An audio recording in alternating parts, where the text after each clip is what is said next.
Good afternoon, everyone. I'm Dr. Jayanti P. Sau, Assistant Professor, Department of Philosophy, Janki Devi Memorial College, University of Delhi. Uh, I'm going to discuss my views on phenomenology. Phenomenology is a study which gives emphasis on life experience. Phenomenology is the study of essences, and according to it, all problems amount to finding definition of essences, the essence of perception or the essence of consciousness. But phenomenology is also a philosophy which puts essences back into existence and doesn't expect to arrive at an understanding of man and the world from any starting point other than that of their facticity. It is a transcendental philosophy which puts the assertions arising out of the natural attitude in suspense, the better to understand them, but it is also a philosophy for which the world is already there before reflection begins, is an inalienable presence. It is the search for a philosophy which shall be a rigorous science, but it also offers an account of lived space, lived time, and the lived world. It tries to give a direct description of our experience as it is without taking account of its psychological genesis and the causal explanations which the scientists, the historians, or the sociologists may be able to provide. And yet, Husserl, in his last work, mentions a genetic phenomenology and even a constructive phenomenology. Phenomenologists, as I said, assert that the study of phenomena is the correct and most primordial objective of philosophers. The renewal interest in phenomenology has seen a return to the much discussed question of what phenomenology is, for which a definitive answer has yet to be found. Phenomenology is a study of philosophy and a methodology, gives emphasis on methodology, and the transcendental phenomenology is developed by Edmund Husserl. He said, knowing is always only through a state of pure consciousness. The mind is directed toward objects of consciousness that can be reflected upon. And the emphasis in Husserlian's phenomenology is that there is a natural attitude, our everyday involvement in the world, and phenomenological attitude, the philosophical act of pure reflection, where we suspend the natural attitude, the form and its phenomena, reality versus our experience of reality. Phenomenology rejects positivism. This can be achieved through reduction, transcendent experience to discover the meaning. Phenomenology asserts that the study of phenomena is the correct and most primordial objective of philosophers. The form and its phenomenon, reality versus our experience of reality. The problem of the impossibility of objective experience has been a focus of metaphysics since the beginning of philosophy and has consequences for nearly all branches of philosophical thought. Phenomenology is an attempt to address the fundamental questions such as how do I know about the world? How can we distinguish between the shadow of a rabbit and a rabbit? Phenomenology can be practiced and identified as a manner of style of thinking that it existed as a moment before arriving at complete consciousness of itself as a philosophy. It has been long on the way, and its disciples find it everywhere, certainly in Hegel and Kierkegaard, uh, but equally in Marx, Nietzsche, and Freud.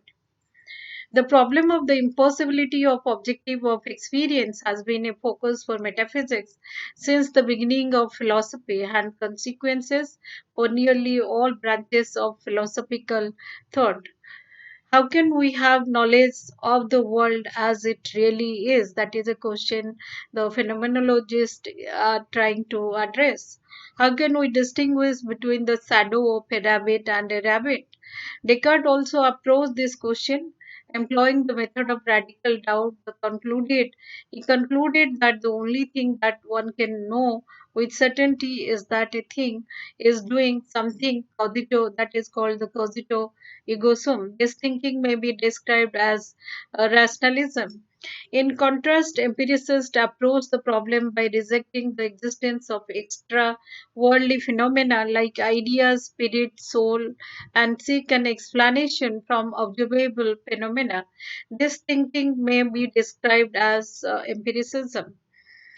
So there are various types of phenomenology. When we talk about phenomenology, the three important categories we make a distinction between the hermeneutic or interpretive phenomenology, which is developed by Martin Heidegger, 1927, and there is a transcendental phenomenology developed by Husserl, 1920, and there is an existential phenomenology developed by Merleau-Ponty and Jean-Paul Sartre.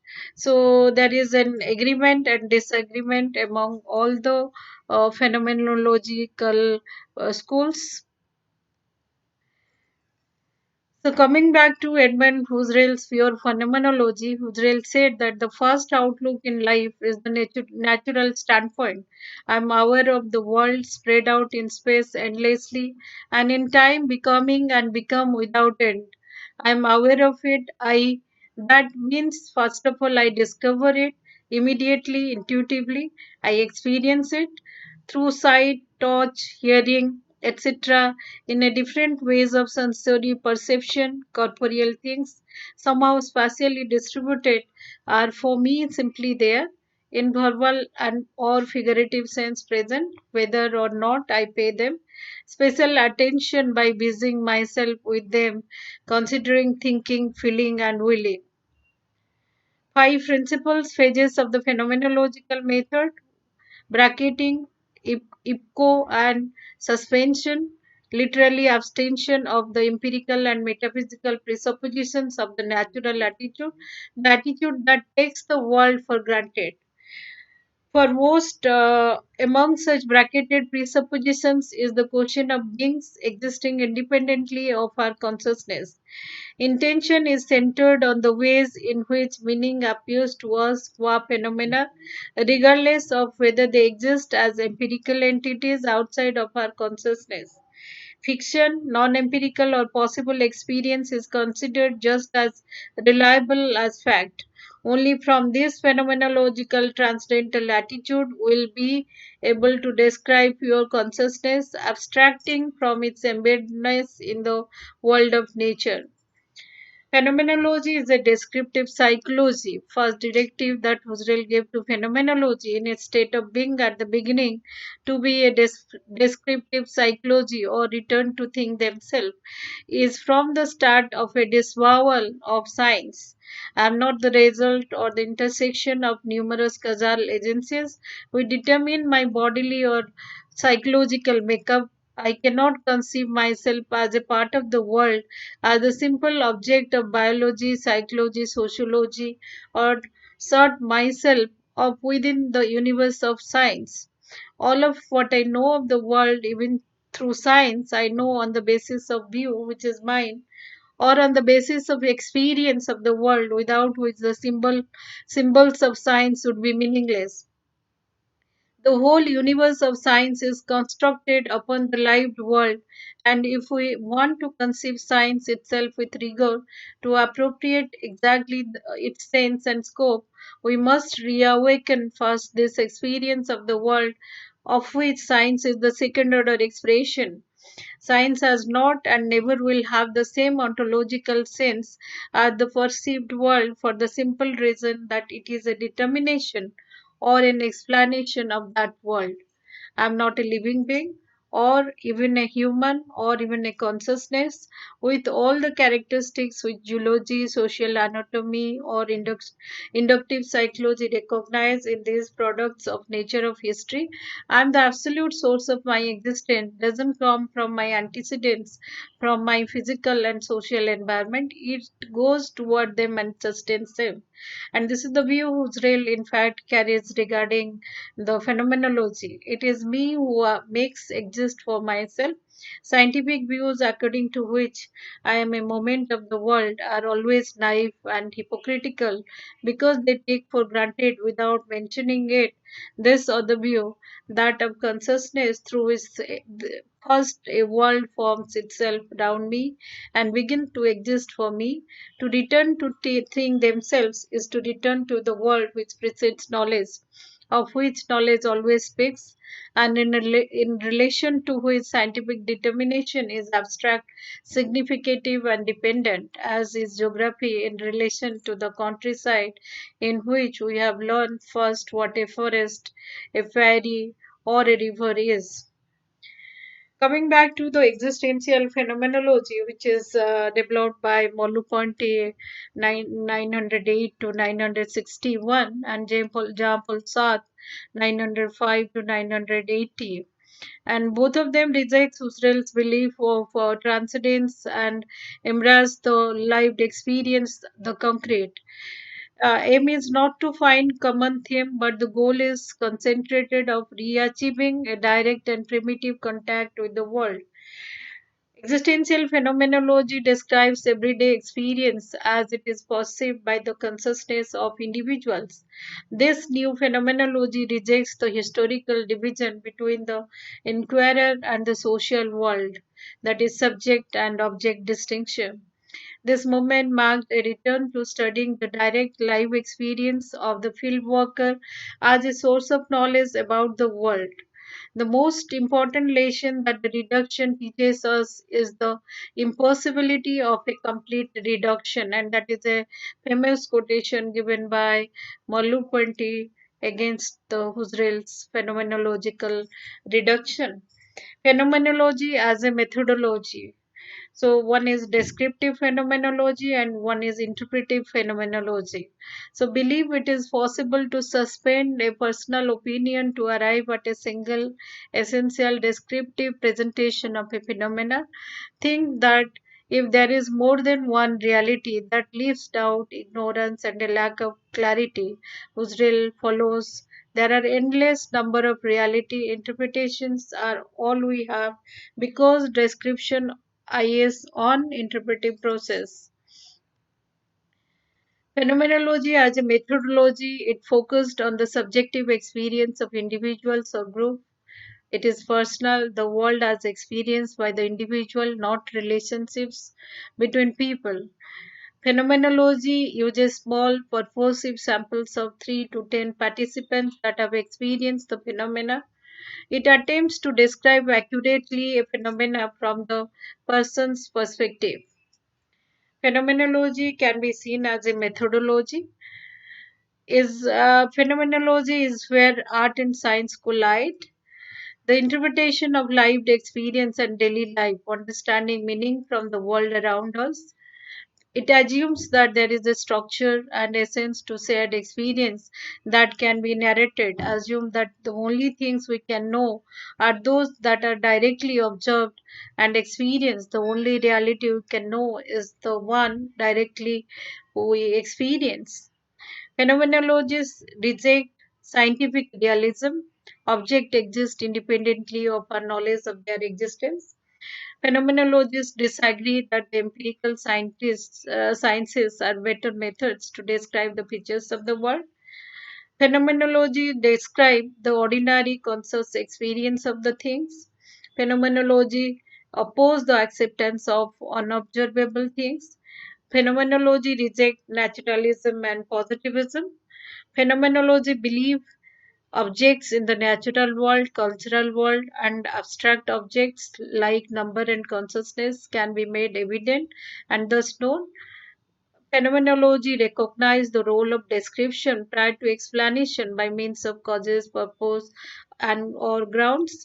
Phenomenology, there is a debate whether Husserl's transcendental epoch and reduction is useful or even possible. Phenomenology studies the life world, the taken for granted pattern of everyday living. In case of Malupati, we find that in case of Husserl, it was all consciousness is consciousness of something. But in case of Malupati, we find that all consciousness is perceptual. The perceived world is the always presupposed foundation of all rationality, all value, and all existence. In case of Malupandi, we find experience is knowledge. Live, he speaks about the live experience, is prior to abstract reflection. It is pre-thematic. We live it, but don't explicitly think about and calculate what we are doing. Malupandi says, when I am mostly typically engaged in a task, I do not reflect on the task, and this mode of ready to hand engagement is the primordial experiential ground which makes reflection. Whenever we reflect intellectually on experience, we have to go back to the lived world of our experience prior to that reflection. Phenomenology of Merleau-Ponty emphasizes a focus on people's subjective experiences and interpretation of the world, sometimes considered a school of thought or philosophical perspective, wants to understand how the world appears to others, and it analyzes the experience of the first person perspective. From Heidegger to Merleau-Ponty, we find that is they both of them they talk about the body and the time. Developing Heidegger's notion of Dasein as being in the world, Merleau-Ponty emphasizes the being of Dasein as its bodily comportment and declares the body an essentially intentional part of the subject. Since Merleau-Ponty wants to make the body itself intentional, it is not surprised that he intertwines time and the subject, infamously remaking that we must understand time as the subject and subject as the time. Merleau-Ponty, 1945.